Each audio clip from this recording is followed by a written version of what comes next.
Kathy and give her crap for not attending our meeting. Good morning, everybody. Morning. How we doing? What time is it? Time? Or 9? 9 o'clock. 8:59. We're starting early. All right. We are going to get out of here a little bit early, which will probably mean 9:55, if not a little bit sooner. I've got a 10 o'clock in the conference room that I can't miss. So, at any rate, good morning. How's everybody doing? Good. Good. I put this little Michael Jordan quote up there if you haven't seen it. Everybody read that? We're ready to move on? I just like that because Michael Jordan's one of my favorite basketball player. There's your sales motivational quote of the day. Don't be afraid to fail, basically. So, at any rate, this is our July meeting, and I didn't realize Nikki was going to be here. Okay. Since Kathy begged me, literally begged me to come and do this, I thought that she might actually show up in person.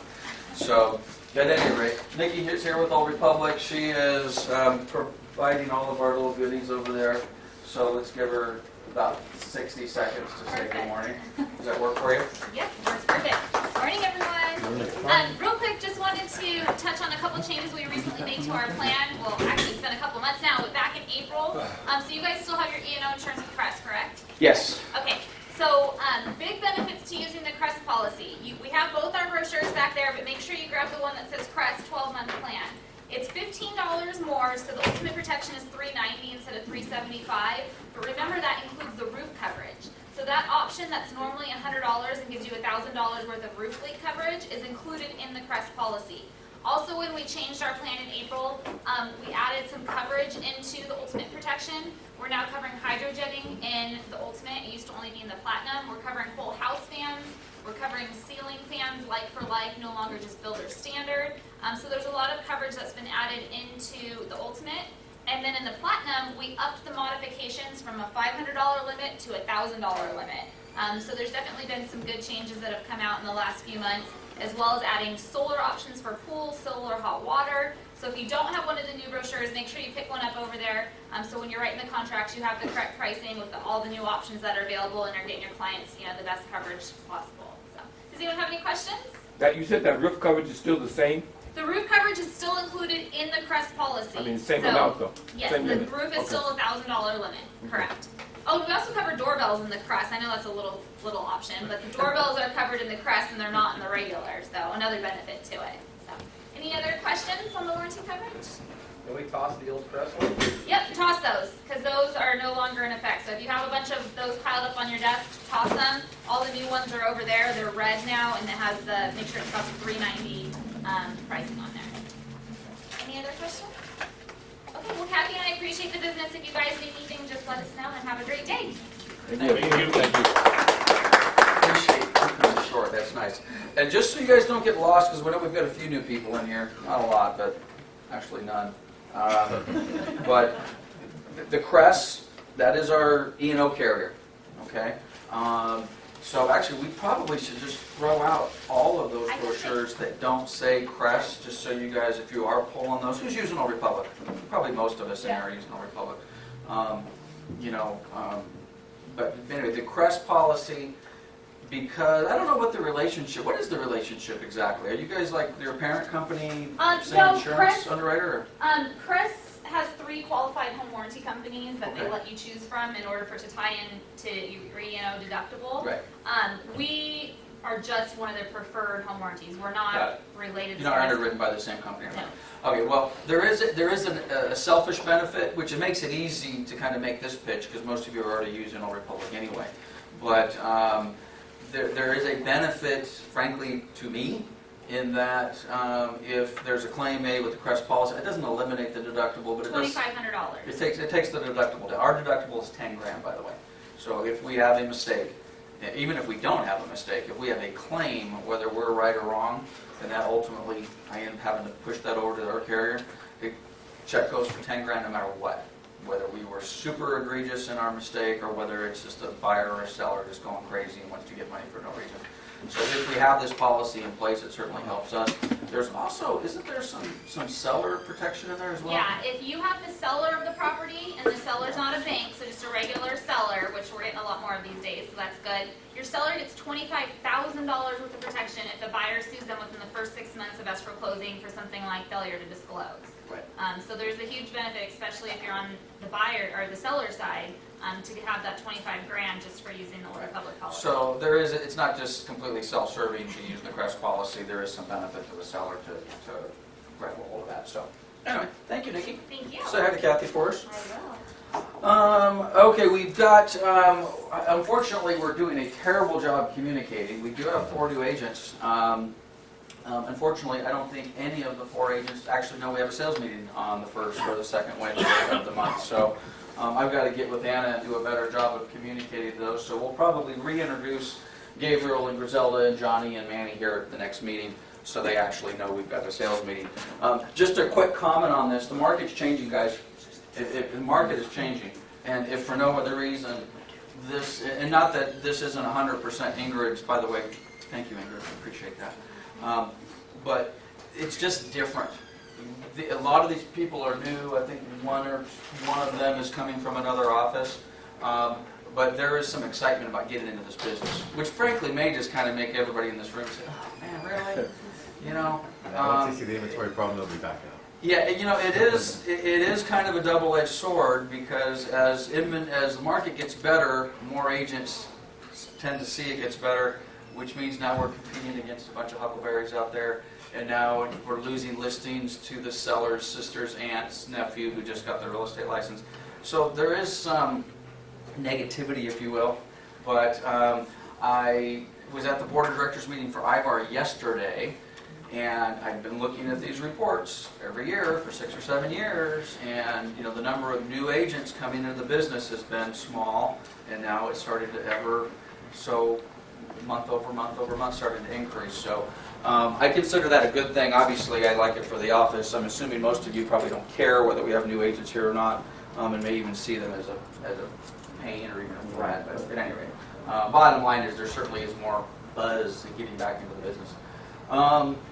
The website portals, I'm going to talk about this a little bit later in the meeting. I mentioned last month there is a program that we are going to be adopting now. As a matter of fact, we're doing training today at 10 o'clock for this, called Wolf Connect. It is a back office software program. I mentioned it last month. It has a agent interface to it. I'm pretty excited about it. I'm going to be looking for some beta testers. But before you raise your hand on beta testing, let me give you a brief summary of what this is about. By our next meeting in August, we will have the program in place and it'll be available to everybody. I'm hoping within the next week or 2, it'll at least be available for me to start playing with it. And if there's 2 or 3 of you that want to play, or frankly, if all of you want to start playing with it in the next week or 2, as soon as I have access, I'll give you access. But basically, this is what it does for you, okay? You will be able to log on to, for lack of a better word, the new company intranet site, okay?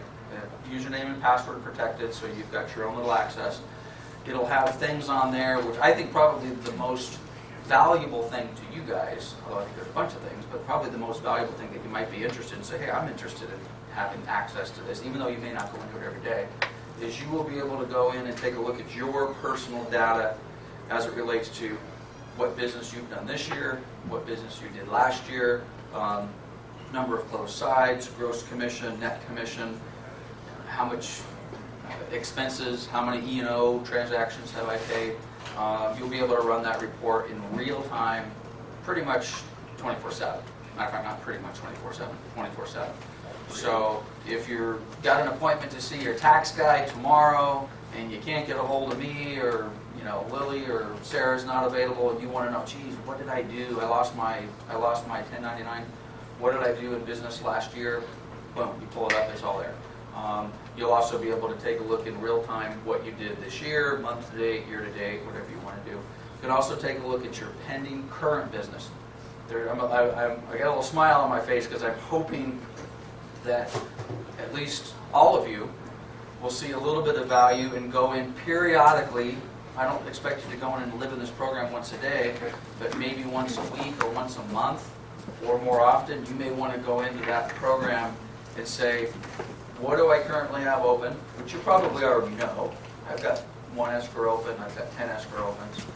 But it'll also give you what those projected close of escrow dates are, and what the commission is, and what your portion of that commission is. So if you just wanted to say, hey, if everything I have open closes, what would be my net commission on these 5 deals? Click, click, click, boom, there it is. So I think I would see some value in that if I was you. I do that sort of stuff all the time on my personal business and on the office business. The reason I'm hoping you guys see value in it is because I'm also hoping you will log in and you will see the errors in the system. Keep in mind, the data that you are going to see is only as good as the data that you have provided to us. So if you're not using SkySlope, or if you're not inputting your listings into the MLS, which is a conversation we're going to have in a minute, then that information obviously can't be reflected into the system, because what's in the system is only what is the data that's been provided. If you are looking at saying, what am I going to close in July, and you know that you've got 3 transactions that are going to close in July in your head, but in SkySlope and in the MLS or whatever other sources you show those properties closing in August, well, then your numbers are going to be skewed. So what I'm hoping is you're going to say, geez, this is going to close in July. Let me go in and update the close of escrow date. So there's a bunch of other things it does. It's going to have the training calendar. Who goes into our website to see the training calendar? I know I asked this before. A couple, 3 of you, 4 of you. Okay. Well, we're going to abandon the training calendar on the website. We're going to put the training calendar on the Broker Connect. So it'll be kind of a one little interface site. All the stuff that we're doing, any upcoming events, training calendar for the whole office will be there. We'll have little announcements. It'll send you a quick little, on anything we're doing, whether it's something as simple as, hey, yes, there is a sales meeting tomorrow at 2 o'clock. At least 4 or 5 people a month will text me or email me a day or 2 before the meeting and say, are we going to have a meeting tomorrow? Stephen did it yesterday. Are we going to have a meeting tomorrow? Okay. Not that you can't still do that, but you'll be able to say, if you're logging into this program, it'll be, yes, we're having a meeting on Wednesday, be there at 9 o'clock. So, at any rate, I'm kind of excited about it. It's expensive. Oh, by the way, we're not charging the agents or anything for it. It is an expensive program to implement, and it also ties in with our accounting and back-end software. So, anyway, that's going to be live, hopefully no later than August 1. So, if you guys want to beta test, who's interested? First of all, who has any interest in this at all? And be honest. If it's just, whatever. Okay, I got a few of you. All right, cool. Then if you want to beta test it, then let me know. And again, the beta test is going to be short. It's just literally going to be a couple weeks, and it'll be live to everybody. Again, our calendar will go on there as well. So we will abandon the calendar on the website. So for those of you that raised your hand and said, hey, I do go to the website to look at the training calendar regularly, then you're definitely going to want to make sure you participate in the Wolf Connect deal, because that's where the stuff's going to be. Monthly sales awards. We've missed. It's been 3 months. We got off track when we did our big shindig out in Ontario. So we're going to do April, May, and June. I had an idea of how these numbers were going to shake up, but I was a little bit surprised. Not completely, actually. But our monthly sales awards for April sales was Stephen Amaya. So before Stephen comes up, yeah, give him a hand. But before he comes up, our May top selling agent was Stephen Amaya. And our June top selling agent was Stephen Amaya. So you've either gained a lot of respect or everyone's going to hate you. I'm not sure exactly what it is. So at any rate, here's April, May, and June. I'm going to ask the question. I already know what the answer is. What are you doing, brother? Just working. I knew he was going to say that, because that's what he always says. You know, it's not. You've got a coach. Who's your coach? Mike Ferry? Tom Ferry? Tom Ferry. One of the Tom Ferry guys. We won't get into what that costs and what the commitment is and all the rest of that sort of stuff. But he's just working. You know. So maybe you might want to take Stephen to lunch. See what this guy's doing that is so fantastic. Anything super fantastic, or just luck? There's nothing wrong with luck. Did you plant your flags for 4th of July? Yeah. Who planted flags for the 4th of July? A couple, 3 of you? Well, you don't count, Mark. You know, it sounds silly, But all of those basic things, like planting, by the way, if you don't know what I'm talking about, planting flags on the 4th of July, you know, what did you have? Well, you planted a lot. Did you do all 2,000? Like 1,800. 1,800 flags? What did they cost you? 50 cents a piece? Less than that, I think. 30 cents a Yeah, piece? something like Okay, so he's got, what'd you spend? 700 bucks on flags? 700 bucks on flags. Take some business cards, loop them onto the bottom, plant them in your farm. And did anybody drive through a neighborhood? I drove down, I live in Riverside, I drove down Canyon Crest, our country club drive in Canyon Crest on the 4th of July. Or maybe it was the 5th. It's kind of cool. I don't know who it was, but somebody was planting flags. You drive down the street, little corner of the lawn, right at the sidewalk of the driveway, little flag there, you know, little business card at the bottom. So that stuff pays dividends. I mean, it really does. It absolutely pays dividends. So anyway, congratulations, Stephen. Good job. We don't have, we'll talk a little bit more about listing inventory. We don't have an April and May top listing agent because there wasn't enough listings reported to make it worthwhile. But we do have a June top listing agent, and that's Diane. So give Diane a call. Congratulations. Thank you very much. Congratulations. Thank you. Okay, thank you. One of the reasons, I mean, we've been talking about this for a little while. I think this is going to change. I think we will have top listing agents pretty much from this point forward, if for no other reason. We're getting listings. We weren't getting a whole heck of a lot of listings prior to recently. But I did notice something. I noticed there's a lot of listings that we are taking internally that are not getting into the system, guys. You know, we've been kind of talking about this with other offices and other agents. We are just as, assuming that there's guilt associated with that, we're just as guilty as anybody else because I was going through it, taking it. By the way, if you don't put your listing into the system, I'm having a hard time. Not so much I don't want to give you credit for it, you know. So if you took 5 listings in April, it's not that I wouldn't give you a plaque that says, hey, you're the top listing agent in April. The problem is we're not, it's hard for me to tell because the way we're not reporting these things. So I think that's going to change those. It is. How do you know that they're not putting them on? Because I know people have closed transactions and they're not showing up during the month and the time that they were reported. There's a lot of it was active for Catching it a month. I'm catching it a month later, or it literally went immediately pending within minutes. But it also didn't go in necessarily in the same month. So in other words, maybe you took the listing in April and you sold it in April, and you closed it in May, but you didn't even put it in the MLS until after close of escrow date. Which again, under certain circumstances, that's okay. There's 24 circumstances that's probably not okay. We'll define what's good and what's bad, which of those cases are, but there's definitely a few of those. Yes.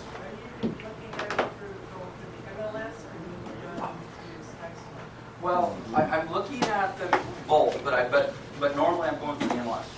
The MLS is what I'm looking for. Which, by the way, and let's come back to that in a minute. I just thought of this.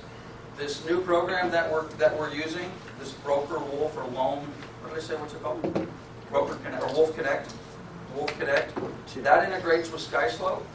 So for those of you that are using SkySlope, again, it's music to my ears. And if those of you that are using SkySlope find value in this Wolf Connect product, you're going to be really happy because if you change a close of escrow date in SkySlope to August 15th, that automatically changes it in our system, which will automatically change it in the Wolf Connect system, the system that you guys are interconnected.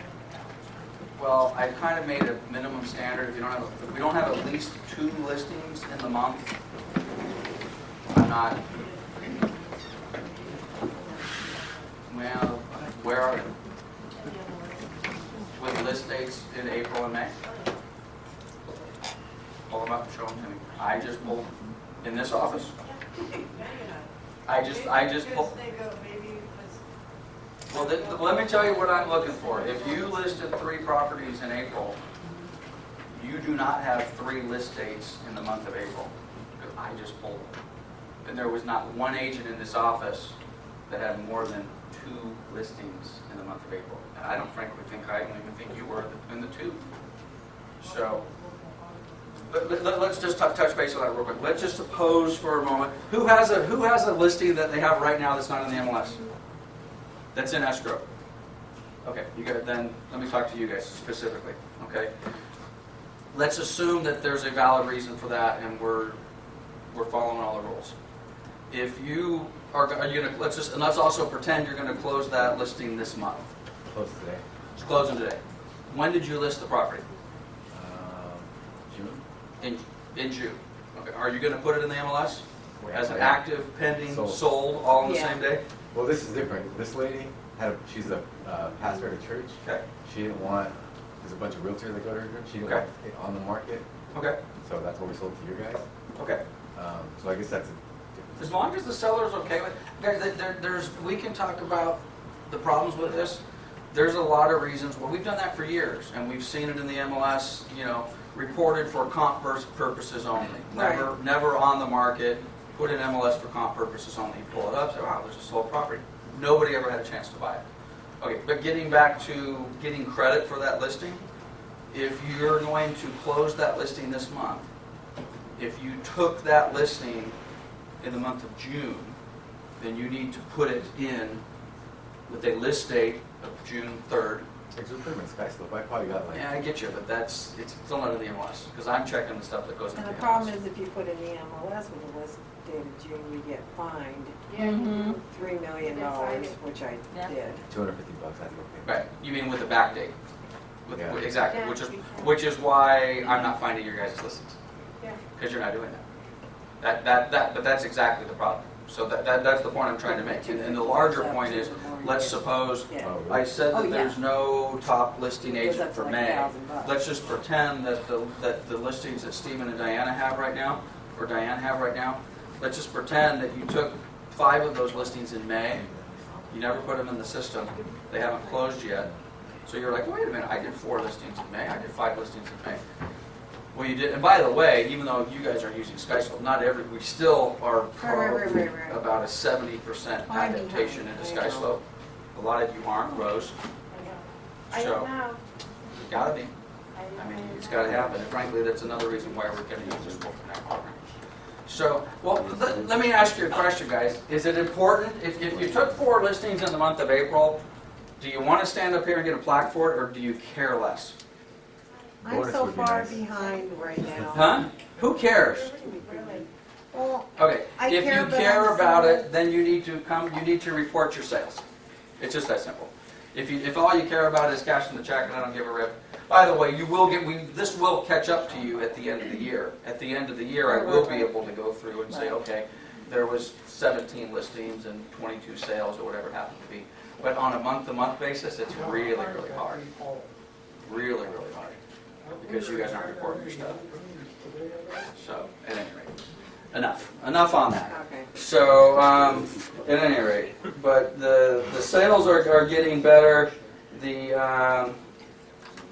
One second. What happened here, Anna? I got disconnected there. I know, but I wasn't on my. Okay. Show a little bit of market data. What's inventory doing, guys? Inventory it sucks. I got up and I got it sucks. Okay, I would say both of those statements are true. This is live data. I just ran this this morning, a couple hours ago. This is median price, all of CRMLS through the end of June. This number is, what's our median price in CRMLS? Anybody else stop your head? Quick, you got about 3 seconds. It is $350. Now, something has changed. I called the guys at Brokermetrics yesterday. And also, if you notice on this chart, what have we been saying for the last year? Property values bottomed February 2012. Well, if you notice this chart, January 2012 is now lower than February 2012. So I called my buddies at Brokermetrics and I said, what's going on? This is median sale price. not Median sales price. Median sales price.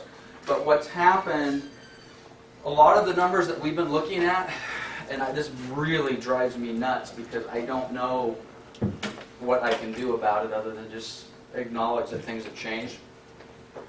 CRMLS about 4 or 5 months ago, merged with SoCal MLS. Right. Okay? SoCal MLS, for those of you that aren't familiar, was, for lack of a better description, most of North Orange County and most of South LA County, Long Beach, for example, and Whittier and Huntington Beach and all the rest of that sort of stuff.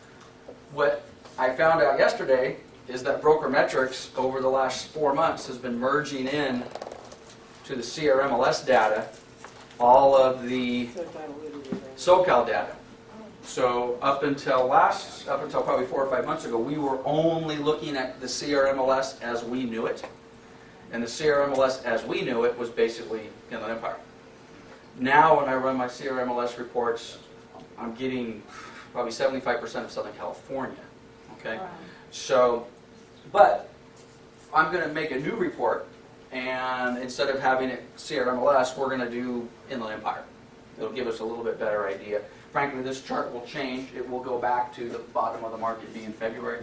But I pulled this one up for no other reasons, for 2 reasons. Number one, if you guys are pulling CRMLS data and you're running these type of reports, you need to understand CRMLS is no longer what we used to think of CRMLS as.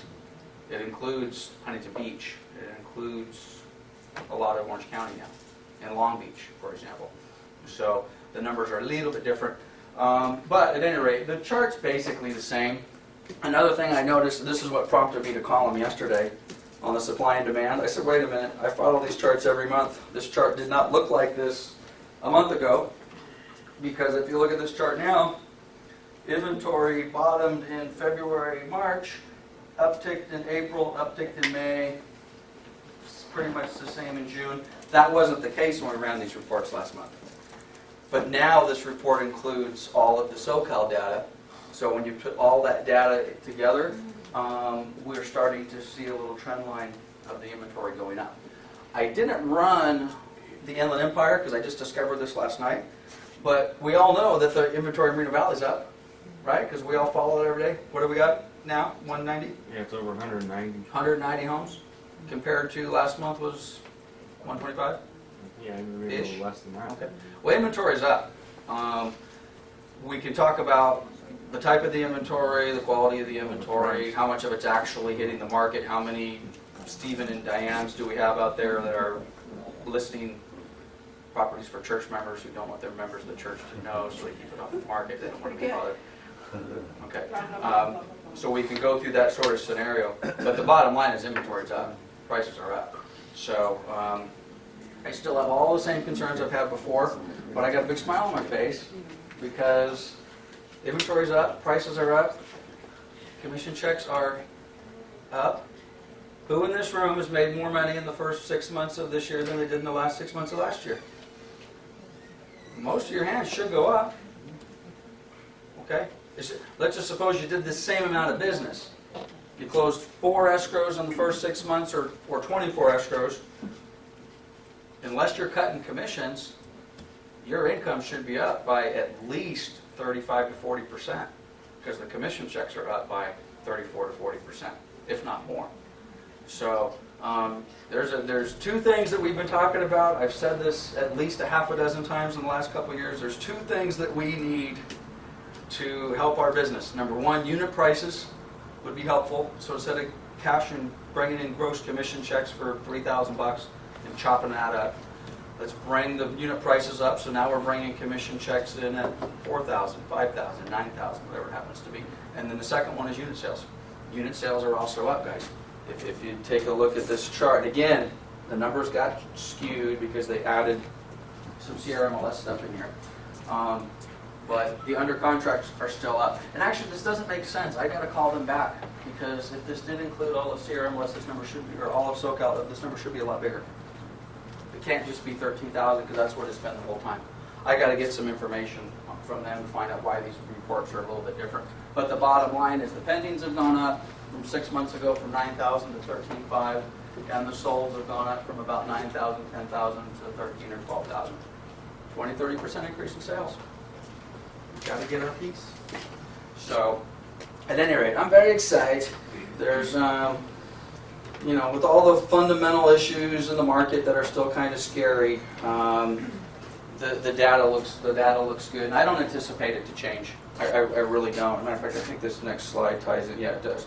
This next slide. Who's subscribing to DS News and Housing Wire and all the rest of that? Okay, if you're not, you probably should. Not probably should. You should. I want to pull up just a couple of quick headlines, and I wish I had the time to read all of these. Anna, you been in here? There we go. I wish I literally took the time every day to read all these articles. I certainly don't. But I'm just going to scroll through some emails that have come in the last 2 weeks. Just looking at the headlines. Asking home prices show impressive gain in June. Rents pick up.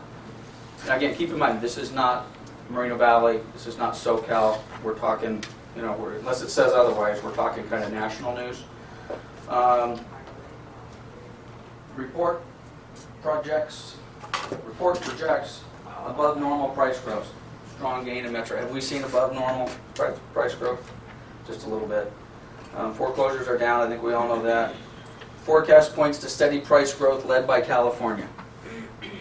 Guys, I mean, there's just so much positive stuff out there. Quick question for you. Have any of our buyers lost confidence? Yes. I heard a yes. Definitely.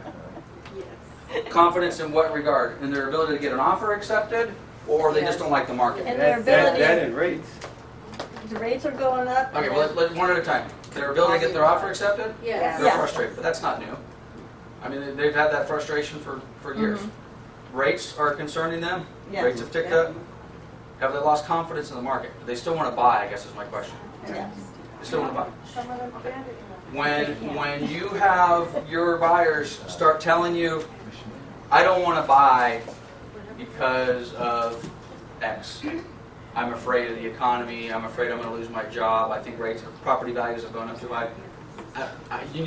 The next person you need to talk to is me. Hey, just so you know, I lost a buyer today, and because they lost confidence in the market, not in their ability to buy the house. And I would suggest that those people who have lost confidence in their ability to actually get the house, you need to tell them inventory's going up. The investors are kind of gone. Who's working with an investor in the office right now? Okay, a couple, three of you. It used to be everybody. Okay, investors for the most part, the values have gone up too high. So it is frustrating. Brad's here. Welcome back, Brad. Brad's got a different shirt on. Who are you with now? Pac Trust Bank. Pac Trust. You got 5 seconds to tell me what you think interest rates are going to do the rest of the year. They're going to stay or head up. How much would they go up, in your They opinion? got to get back to 5, 5 and a quarter. That's a lot. And the reason they got to Between get now there and when? is, like, the reason they got to get there is because the market's wanting people to have earning on their savings, and they're hand in hand. If you're not earning money on your savings, interest rates are low. So as they go up, what you can earn on your savings will go up, and also your new bills are coming out, so it's going to drive it up. You're going to start seeing more. I think the consensus is the interest rates are going to continue to go up for the rest of the year. Where are we at today? 30-year fixed, conventional? 4.5 on conventional, quarter on FHA. So you're talking on that particular type of loan, that product is, in your thought, is going to potentially be at 5 or a little bit above 5 in the next 6 months. Is that a deal killer for us? For some buyers. For some buyers. I mean, obviously that takes them from being able to qualify for a 250 to a 220, whatever it happens to be. Okay. Now prices are up. But does it also create additional demand? That's been my experience for someone who's done this for a long time. When interest rates start to go up, buyers kind of panic a little bit. And part of that panic is, I better get today before rates go up and I won't be able to qualify anymore. Lenders and realtors tend to contribute to that little bit of panic and that increased reason to buy. Because interest rates go up, buying power is diminished. It also, in theory, will slow down the appreciation of property values.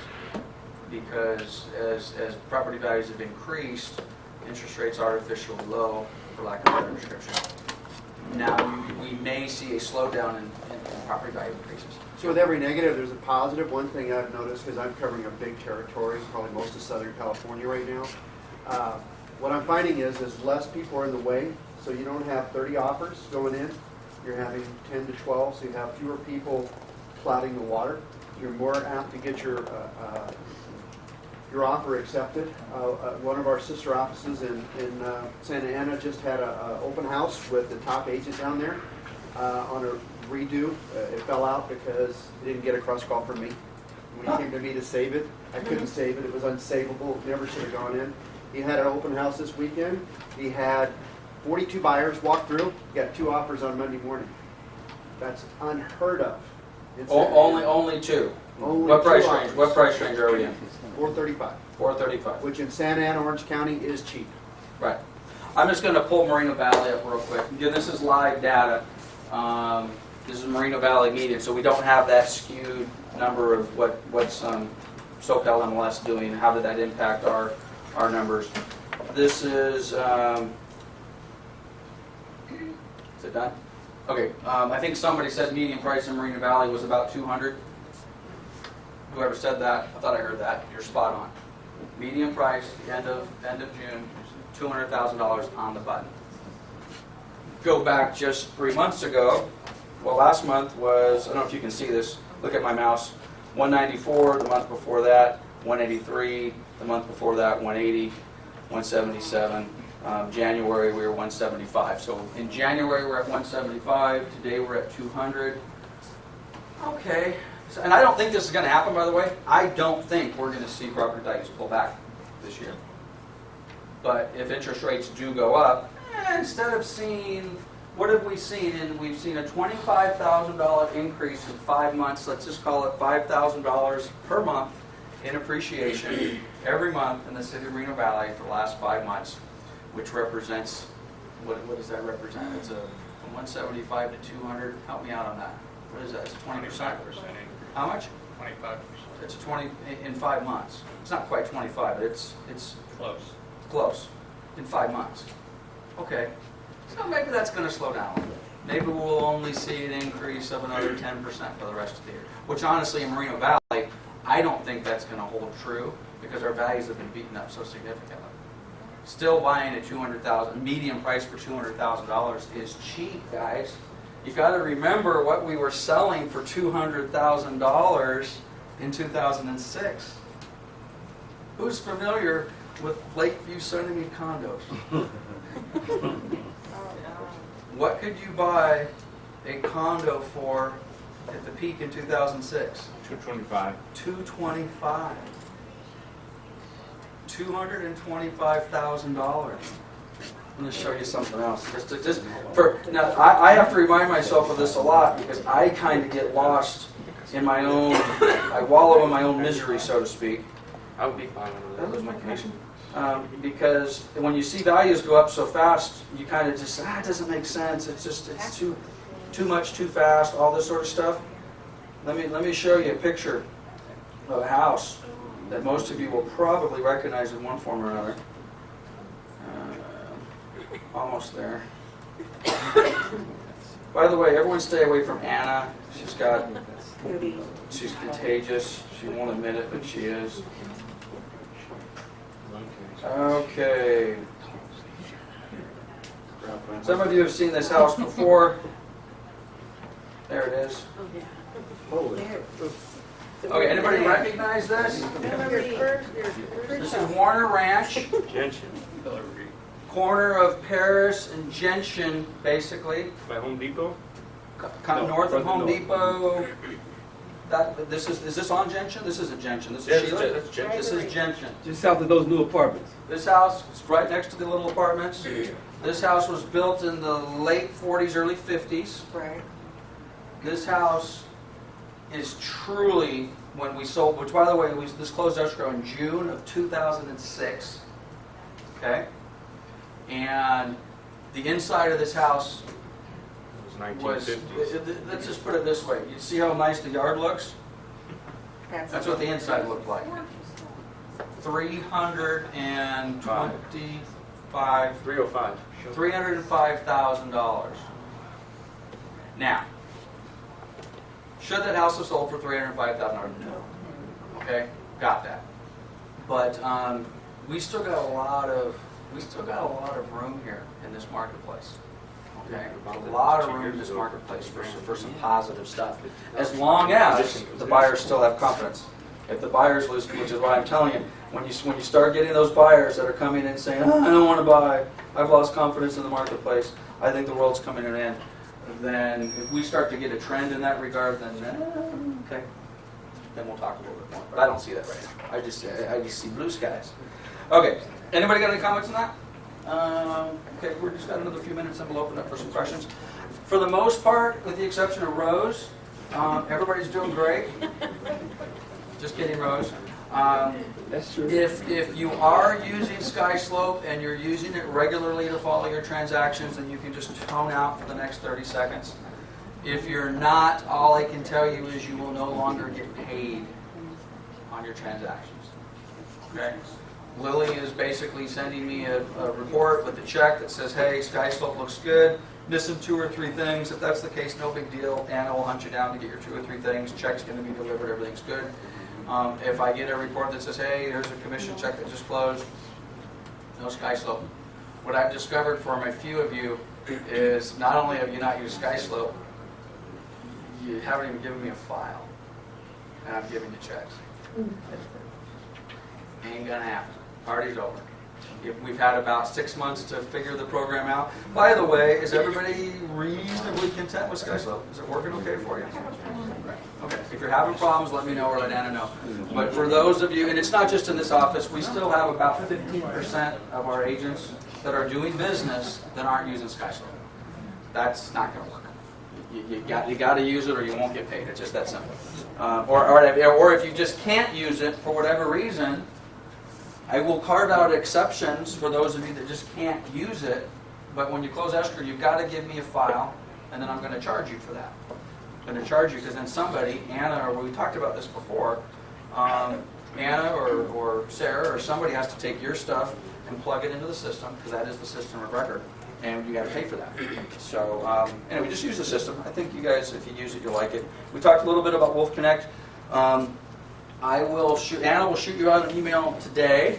If you have interest in being our first run beta testers, just reply back to Anna. We'll get you an access to that as soon as we have it. And again, it's going to be a very short window. Hopefully August 1, we'll shoot out an email to everybody and says, here it is, and you can log in and take a look at it. I don't anticipate this to be the type of program you're going to live in, but I think you guys will find some value in it. Summer's doing great. Property management's doing fine. Oh, by the way, which reminded me, I don't know if you guys noticed, Leandra's back. Hi, Leandra. Leandra's going to do 2 things. Number one, she's still Leandra, superstar sales agent, but she's also going to be helping us a little bit part-time in the property management side. So just as kind of a reminder to everybody, if you think that you might see some value in participating a little bit in our property management system, in other words, you find a landlord that might want to sell their property, you can make some money doing that. So we talk about it periodically, and really the only agents that are actively doing that right now are still Mike Boab, and Debbie signs up a couple here and there, and I'm probably missing 1 or 2 of you. I apologize if I am. And Rose has signed up a couple, 3. All I can do is I'll just point to Mike. I mentioned this in the sales awards thing 4 or 5 months ago. Granted, Mike's worked in this office for 20 years, so he's got a little bit of history. But did anybody remember how many escrows he said he closed that came out of the property management department in that 20 years? Anybody? It's over 100. Not bad. The guy's closed over 100 escrows that he wouldn't otherwise have closed because they came out of our property management department. Okay? So, I don't know about you, but I could use an extra few escrows a year. What is that, 5 escrows a year on average? Who'd like to do an extra 5 deals a year? Who'd like to do 5 deals a year? Okay? And again, I told you earlier to take Stephen out to lunch. Take Mike out to lunch. It ain't that complicated. Does anybody think Mike's in the property management business? No. If you asked Mike today, what business are you in, would he say I'm in the property management business? No. If you said, how many deals have you done in out of property management? About 5 a year. Guys, it doesn't happen by accident, and he's not like he's spending a lot of time doing it. He's just signing up landlords and he's getting the benefit of those landlords coming back to him. So, at any rate, help us out with property management if you can. I don't know that we have anything that's hot. We do still have, we've got two, oh, I wanted to put this on here. Next, first of all, this is the Gem Blue thing. I think we beat that to death. Nobody's going, right? I'm the only one going? Okay, I will report back in October. Next Wednesday, we haven't even sent out an email, have we? Okay, next Wednesday, if you're interested, we are doing a, I don't even know what it is. What is the video training thing? Oh, yeah, I did send an email, but I haven't gotten the dates and times, so. Well, the dates I and mean, the times are set. location, the location. Okay, we're going next Wednesday at a location to be determined, Doubletree Inn. We have no choice, right? It's gonna be at the Doubletree in Ontario. It's a 2 or 3 hour deal. We've got a guy coming in through Coldwell Banker who's basically going to try to do a better job at what I've tried to do for the last year or two, and basically encourage everybody to use video. So if you've been on the fence, or if you're using video but you need a little bit more help, he's going to show you how easy it is. He's going to do a little. Who's seen Videolicious? I think Chris and I were talking about Videolicious. Who has never heard of Videolicious? Okay. You probably want to go, if for no other reason, just to check that out, especially if you're video shy. It's pretty cool, pretty simple. Terrifying. So if you're just terrified of doing a video, which most of you in the office are terrified of doing videos, because none of you do videos, with the exception of like 3 of you. What are you laughing at? So anyway, next Wednesday, Anna will send a reminder email. We're inviting all 5 offices. Quite honestly, I'm hoping to get 35 people there from all 5 offices, so I'm not expecting more than a few people from every office. But we're going to do it at the Doubletree, right, Anna? Right, Anna? Yes. Just say yes. Yes. We're going to do it at the Doubletree next Wednesday. I think it's from 9 to noonish. So, at any rate, that's going on there. I'll tell you, I've had 3 agents that have got themselves into a panic on their real estate license renewal. Guys, you got to pay attention to the dates on those things. You cannot conduct business if your license has expired and your stuff is not complete. Okay? So there's a couple of people that recently, and I have 2 right now, that their license have lapsed and they have open escrows. Guess what? We're giving a roast. Okay? You cannot operate No, on because those she won't files. stick it in Sky Slope, it's just she won't. Exactly. Don't give it a So roast. I'm getting it. This- That's it. There you go. That was So, quick. At any rate, keep an eye on those expiration dates. They sneak up on you. I just had mine sneak up on me. I've sat down with a couple people and done some business planning for 2013. Not a whole heck of a lot of you, so we'll talk a little bit more about that if you're interested. If you want to shoot a video today, fantastic. We're still doing our Make-A-Wish thing. Anybody got any questions? We'll take the last 2 minutes or 5 minutes and open it up. Yes. I can barely talk because she gave me her cooties. Yes, Diana's sick. Last chemotherapy is this week for the baby, so Okay. that's where we're going. And we just pray that everything goes the way it's supposed to go. Everything's great. And And he you got a acts new like eye? a 1-year-old. He Right. acts like a 1-year-old. He doesn't act like anything's wrong with him. Right. So praise God, that's where we're at. Right. So. And he got a new eye. He's got an eye. Right. So that's where we're at. Right. Yep. That's Pretty it. cool. That's If pretty you guys cool. haven't seen the picture, it's Quinn, right? It's Quinn. Quinn. Baby It Quinn. is If you haven't Quinn. seen the Mighty picture of Quinn. Baby Quinn with his new little He kind of just James wants Bond glass Facebook. eye, pretty cool. It looks pretty good. That guy's good. The guy that did the actual artwork looks great. Right. And the other eyes, all right? Yeah, no, they see nothing. They see no they can't find the tumors. They see nothing. They can't find the tumors. Snacky with No, I this. can't see nothing. Okay, that's great. That is great news. And anybody got anything else that's good for the group? Oh, Brad, yes. Do I have a Took couple? my dinner. No, you can't. But you're welcome to hang around after the meeting. I do have something that, frankly, I really wanted to make a big deal out of it, and since it's at the end of the meeting, I'll make a small deal out of it. We have a new commission schedule. Okay, I've been thinking about redoing the commission schedule for ever, and I'm constantly redoing the commission schedule. But I finally redid the commission schedule. We will email it out to everybody, if not today, certainly within the next couple of days. It is done. We might just need to format it and clean up a couple typos, but it is basically done. For the most part, and by the way, just so there's no panic, if you look at the commission schedule, and let's just, for example, say that you are currently on a 70-30, and you look at the schedule, and you're like, ooh, based upon what the schedule says, I should be on a 67.5 instead of a 70% split. Don't worry about that. I'm not publishing this to say, oh, by the way, automatically everybody falls into this category. Okay? But that's something we want to take a look at. On the flip side of that, if you are on a 70-30 and you look at the commission schedule, and you're like, well, based upon this, I should be at a 72.5 or a 75, come see me. Okay? In theory, once we get this all in place and we get it in our system, it'll be automatic. But at any rate, if that is the case, come let me know. There is one other part of the commission schedule which is new, and frankly, this is kind of probably a little awkward, so I don't want to, anybody who has a private office, I don't want you to panic. But we have also reallocated, if you've been doing this business for a long time, and I don't care how many offices you've worked in, there is something sacred about private offices.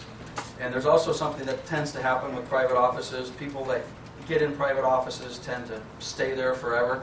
And then agents, like, let's just say Mr. Leeper, for example, who kind of sit back and say, well, geez, how the hell do I get an office? Or why are these offices not available? First of all, I'm not a big fan of private offices.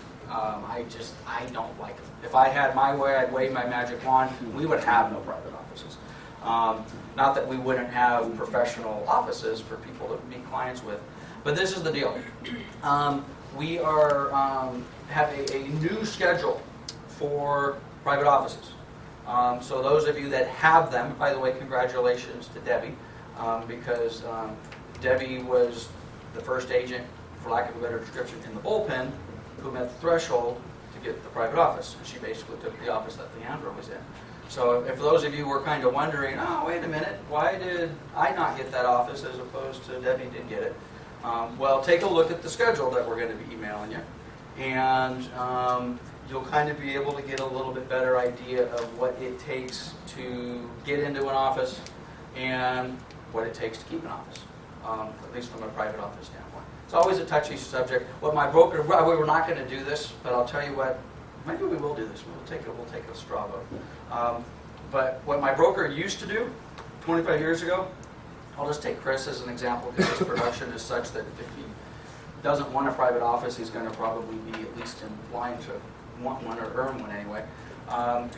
My broker used to say, if you want an office, you pick the weakest office in the group and you challenge them. You say, I want Debbie's office. Not that you're the weakest agent in the office, but I want Debbie's office, and we would have a contest. 3 months, 4 months. Whoever had the highest production in that window of time between Debbie and the challenger got that office. Now, for a few of you that have those offices, you may be saying, what kind of bullshit is that? Right? Which is why we're not going to do that, but we do definitely have to have those type of conversations. So that is part of the commission schedule. That's why I bring it up. So if those of you that don't have a private office and you're thinking about how nice it would be to get one, you want to grab that and set it up.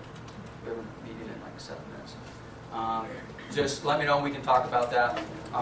Having said that, if you're wondering what's going on with these, my arm can be twisted, my mind can be changed, but my thought for the moment is not to turn these into private offices. My thought is to just leave them open. It's nice the way it is. Yeah, well, it's going to look nicer. We're going to put some flat screens on there and paint them hopefully in the next couple of weeks. I'll wait till you do that until I ask for it. Yeah, once you get it all done. Okay.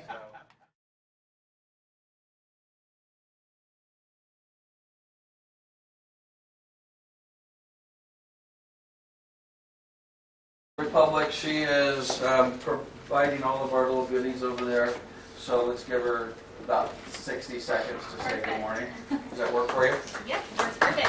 Morning, everyone. Real quick, just wanted to touch on a couple changes we recently made to our plan. Well, actually, it's been a couple months now, but back in April. So you guys still have your E&O insurance with Crest, correct? Yes. Okay. So big benefits to using the Crest policy. We have both our brochures back there, but make sure you grab the one that says Crest 12-month plan. It's $15 more, so the ultimate protection is $390 instead of $375.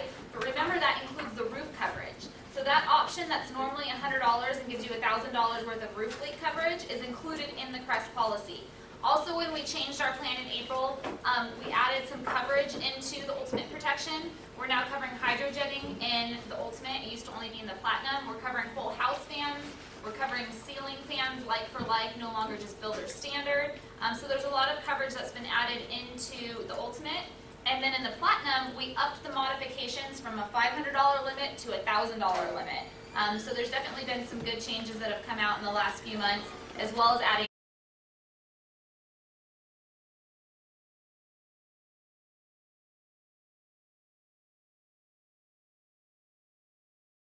Call Kathy and give her crap for not attending our meeting. Good morning, everybody. Morning. How we doing? What time is it? 9 or 9? 8:59. We're starting early. All right, we are going to get out of here a little bit early, which will probably be 9:55, if not a little bit sooner. I've got a 10 o'clock in the conference room that I can't miss. So, at any rate, good morning. How's everybody doing? Good. Good. I put this little Michael Jordan quote up there if you haven't seen it. Everybody read that? We're ready to move on? I just like that because Michael Jordan's one of my favorite, if not my favorite basketball player. There's your sales motivational quote of the day. Don't be afraid to fail, basically. So, at any rate, this is our July meeting, and I didn't realize Nikki was going to be here. Okay. Since Kathy begged me, literally begged me to come and do this, I thought that she might actually show up in person. So, at any rate, Nikki is here with all. Probably should just throw out all of those brochures that don't say Crest, just so you guys, if you are pulling those, who's using Old Republic? Probably most of us in here are using Old Republic. But anyway, the Crest policy. Because I don't know what the relationship. What is the relationship exactly? Are you guys like your parent company, same no, insurance Crest- underwriter? Crest has 3 qualified home warranty companies that Okay. they let you choose from in order for it to tie in to your deductible. Right. We are just one of their preferred home warranties. We're Got not it. related. You're not to underwritten by the same company. Right? No. Okay. Well, there is a selfish benefit, which it makes it easy to kind of make this pitch because most of you are already using Old Republic anyway. But there is a benefit, frankly, to me, in that if there's a claim made with the Crest policy, it doesn't eliminate the deductible, but it does. $2,500. It takes the deductible down. Our deductible is $10,000, by the way. So if we have a mistake, even if we don't have a mistake, if we have a claim, whether we're right or wrong, then that ultimately I end up having to push that over to our carrier. The check goes for $10,000 no matter what.